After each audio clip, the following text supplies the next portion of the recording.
नमस्कार, स्वागत है आपका ऑल इंडिया आंगनबाड़ी खबर चैनल में। मेरा नाम है नवदीप JMH। पहली खबर से शुरुआत करते हैं। काफी दुखद खबर निकल कर आ रही है। दरअसल यह खबर हमें प्राप्त हो रही है बिहार के हाजीपुर जनपद से। दरअसल यहाँ पर प्रखंड क्षेत्र के पीरापुर पंचायत के जगदीशपुर पूर्वी टोला वार्ड नंबर 9 की आंगनबाड़ी सेविका की करंट लगने से मौत हो गई। बता दें कि यह मौत उसकी उस वक्त हुई जब आपको बता दें दुखद मौत, जब साफ सफाई कर रही थी दीपावली की, तब उसकी मौत हो गई। बता दें कि सोमवार की सुबह राम प्रवेश राय की 45 वर्षीय पत्नी सेविका पद पर कार्यरत थी। इंदू देवी इनका नाम था। मॉर्निंग वॉक से आकर दीपावली को लेकर घर में साफ सफाई करने में जुट गई। सफाई करने के दौरान बिजली के तार के संपर्क में आ गई, जिससे कि यह दुखद घटना घट गई। कमेंट बॉक्स में ईश्वर से आत्म शांति की प्रार्थना आप लोग कर सकती हैं। दूसरी खबर जान लेते हैं। नगर के बग्गू थाना क्षेत्र में आबकाई रोड पर स्थित एक माध्यमिक शाला परिसर में 4 आंगनबाड़ी केंद्र संचालित किए जा रहे हैं। बीती रात अज्ञात लोगों ने वार्ड क्रमांक 3 की आंगनबाड़ी में आग लगा दी। इसमें पूरक पोषाहार और बच्चों के खिलौने, रिकॉर्ड संधारण के रजिस्टर सहित अन्य सामान जलकर खाक हो गया। जब कार्यकर्ता सुबह केंद्र पहुंची और आग बुझाकर वरिष्ठ अधिकारियों को इसकी जानकारी दी। बता दें कि मौके पर लोहिया वार्ड की पार्षद से श्रीमती धुर्वे भी पहुंची और मौके का मुआयना कर शिकायत करने के लिए कहा। आंगनबाड़ी कर्मचारी ने बताया है कि पूर्व में भी यहाँ पर कई बार घटनाएं हो चुकी है और इसका कारण बताया जा रहा है केंद्रों की खिड़की दरवाजे में असामाजिक तत्वों ने तोड़फोड़ कर चोरी भी की है और कार्यकर्ताओं ने इस घटना की शिकायत थाने में दर्ज कराई है। लोहिया एवं बिनोबा वार्ड की 4 आंगनबाड़ी एक ही परिसर में संचालित हो रहे हैं। इन केंद्रों को असामाजिक तत्वों ने अय्याशी का अड्डा बना लिया है। शिकायत करने के बावजूद भी अब तक इस ओर कोई ध्यान नहीं दिया गया और न ही पुलिस ने गश्ती बढ़ाई। अब इसका नतीजा आपके सामने है। चलिए अब जानते हैं तीसरी बड़ी खबर। आपको बता दें, देखिए, प्री प्राइमरी को लेकर देश में एक नए तरीके से आंगनबाड़ी केंद्रों को विकसित करने का कार्य चल रहा है। इसी क्रम में हरियाणा के चंडीगढ़ से भी एक बड़ी खबर हमें मिल रही है। चंडीगढ़ के शहरी इलाके में सभी आंगनबाड़ी केंद्रों को नजदीकी सरकारी स्कूलों में स्थानांतरण करने का फैसला हो गया है। बता दें कि यूटी प्रशासन के समाज कल्याण विभाग ने इस संबंध में योजना भी तैयार कर ली है। शहर में 450 आंगनबाड़ी केंद्र, जिनमें से कई सरकारी भवनों में और कई निजी स्थानों पर चल रहे हैं। लोगों की शिकायत रहती है कि निजी जगहों पर बहुत कम आंगनबाड़ी केंद्र चल रहे हैं, सुविधाएं नहीं है, जिसके चलते प्रशासन इन्हें शिफ्ट करने की तैयारी कर रहा है। केंद्र सरकार ने भी यह दिशा निर्देश जारी कर दिए हैं कि आंगनबाड़ी केंद्र नजदीकी सरकारी स्कूल में चलाए जाएं। देखिए, इस फैसले से कहीं ना कहीं अच्छी बात भी निकल कर ये आ रही है कि आंगनबाड़ी केंद्रों का किराया निजी भवनों में चल रहा है। देखिए, इस खबर से निश्चित तौर पर एक तरफ से आंगनबाड़ी कर्मचारियों को फायदा होगा, तो वहीं दूसरी तरफ से उनको लॉस होगा। फायदा किसको होने वाला है वो हम आपको बता दें, क्योंकि यह आदेश केंद्र सरकार के है। अगर मैं खबर आपको चंडीगढ़ या हरियाणा की बता रहा हूँ तो इसका मतलब ये नहीं कि ये आदेश सिर्फ हरियाणा और चंडीगढ़ के लिए ही है। यह आदेश उत्तर प्रदेश, बिहार, झारखंड, उड़ीसा, पंजाब, जितने भी 28 राज्य और 8 केंद्र शासित प्रदेश हैं, सभी के लिए जहां पर आंगनबाड़ी योजना चल रही है, क्योंकि ये केंद्र सरकार द्वारा तय किया गया है।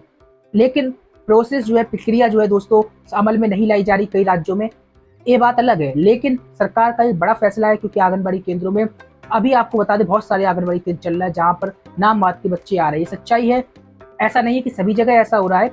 शहरी इलाकों में खासतौर पर नाम मात्र के बच्चे आंगनबाड़ी केंद्रों में आ रहे हैं, तो इस कारण से नजदीकी के सरकारी स्कूल में शिफ्ट करने का काम चल रहा है।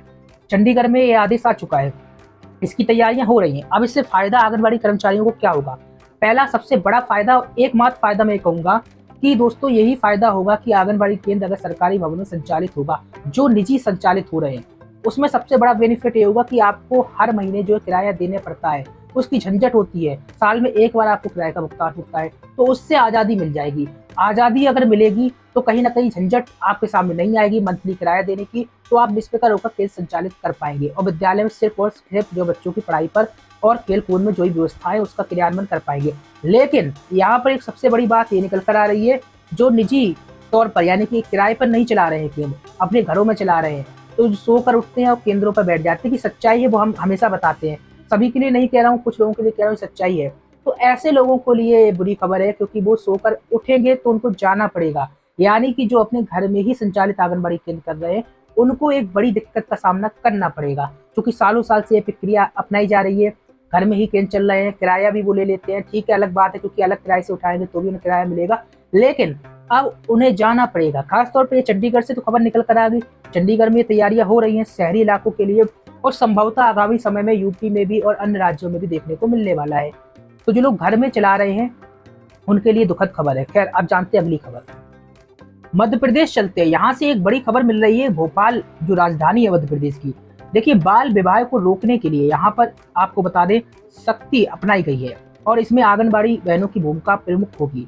और इसी के साथ ही बता दें जो आयु मानक तय किए गए हैं ताकि बाल विवाह को रोका जा सके, 18 साल से कम उम्र की लड़की नहीं होना चाहिए, 21 साल से कम उम्र का लड़का नहीं होना चाहिए, ये मानक है। लेकिन क्या हो रहा है मध्य प्रदेश में, यहाँ पर बाल विवाह संपन्न हो रहे हैं कुछ जगहों पर।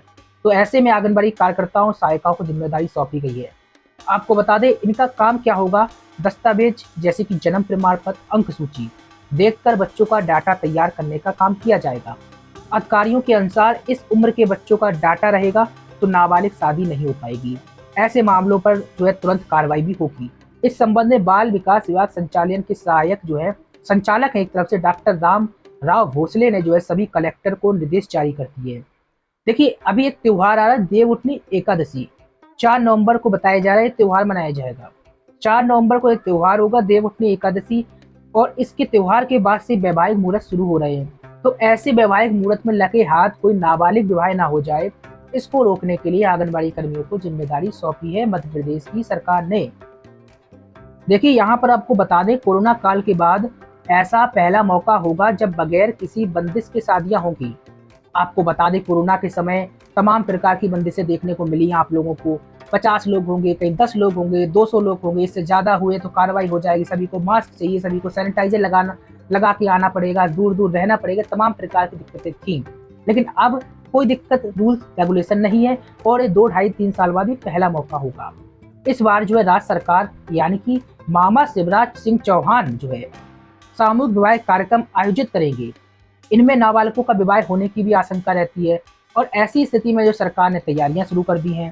तैयारियां ये हैं कि इस स्थिति को देखते हुए सरकार ने आंगनबाड़ी बहनों को, कार्यकर्ता सहायिकाओं को घर घर जाकर जन्म से संबंधित दस्तावेज देखकर बालक और बालिकाओं की सूची तैयार करने की जिम्मेदारी दी जाएगी। साथ ही आंगनबाड़ी केंद्र स्तर पर सूचना तंत्र भी विकसित किया जाएगा। इसका मतलब समझ रहे हैं, कहीं अगर विवाह नाबालिग में हो रहा है, सूचना अगर आती है तो कार्रवाई की जाएगी।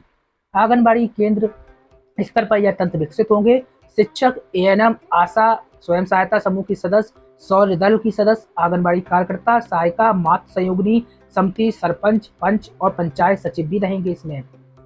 और सभी जिला अधिकारियों से कह दिया गया है कि जनपद और विकास खंड स्तर पर प्रिंटिंग प्रेस, हलवाई, कैटर, धर्मगुरु, बैंड वाले, परिवहनकर्ता, समाज के प्रमुख और जनप्रतिनिधियों की कार्यशाला भी करवाई जाएगी, जिसमें उनसे बाल विवाह की आशंका होने पर सेवाएं नहीं देने की अपील भी की जाएगी।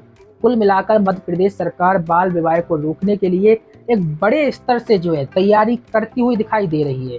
हालांकि अभी देवउठनी एकादशी में थोड़ा सा समय है, लेकिन तैयारियां पहले से हो रही हैं। विकासखंड, ग्राम, जिला स्तर पर बाल विवाह रोकथाम के लिए दल भी गठित किए जाएंगे, जो विवाह स्थल पर वर और वधू के जन्म संबंधी दस्तावेजों का परीक्षण करेंगे।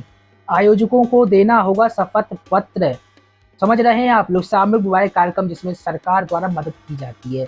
लेकिन इसी बीच जो है 18 या 17 साल की लड़कियों की शादी हो जाती है, लड़के नाबालिग होते हैं, तो वो सब अब नहीं चलेगा। बता दें शपथ पत्र देना होगा, बाल विवाह नहीं होने देंगे। वहीं वर वधू की उम्र के प्रमाण पत्रों का परीक्षण भी करने के बाद जो है विवाह की अनुमति मिलेगी।